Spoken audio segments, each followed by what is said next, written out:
चार पैसे कमाने में आया शहर, गाँव मेरा मुझे याद आता रहा, गाँव मेरा। ये गाना सिर्फ एक गाना नहीं, बिहार के लाखों बच्चों का दर्द है जो रोजी रोजगार के लिए जवानी में घर छोड़ते हैं और जब शरीर में इतना दम नहीं बचता कि 50 किलो की बोरी पीठ पर उठा सके, तब वो घर लौट आते हैं और उनकी जगह ले लेता है किशोरावस्था से जवानी में प्रवेश कर रहा घर का एक बेटा।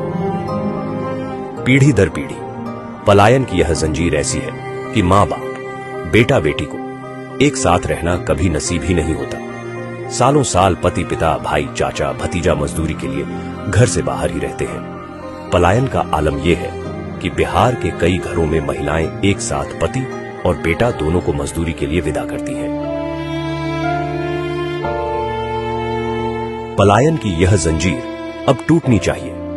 प्रशांत किशोर ने 3 साल पहले जब पदयात्रा की शुरुआत की और इस दर्द को देखा तो इसे उन्होंने सबसे बड़ा मुद्दा बनाया। इससे पहले पक्ष हो या विपक्ष, दोनों के नेताओं ने पलायन को अभिशाप नहीं गर्व का विषय बना दिया था ताकि वे इसकी जिम्मेदारी लेने से बच सके। बिहारियों के बिना किसी राज्य का काम नहीं चलने वाला है, चाहे वो गुजरात हो या चाहे वो महाराष्ट्र हो। कभी भी बिहारी बोझ नहीं बनता है, जहाँ जाता वहाँ का बोझ उठाता है, वो कहीं बोझ नहीं बनता।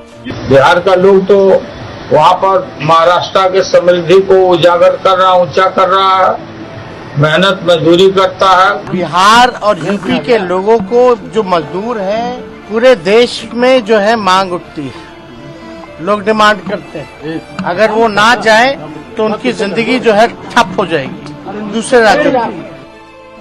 प्रशांत किशोर ने सिर्फ इसे मुद्दा नहीं बनाया है, बल्कि इसे रोकने का पूरा खाका भी दिया है कि कैसे वे साल भर के अंदर मजबूरी में बिहार से पलायन कर गए युवाओं को बिहार में ही रोजगार देंगे।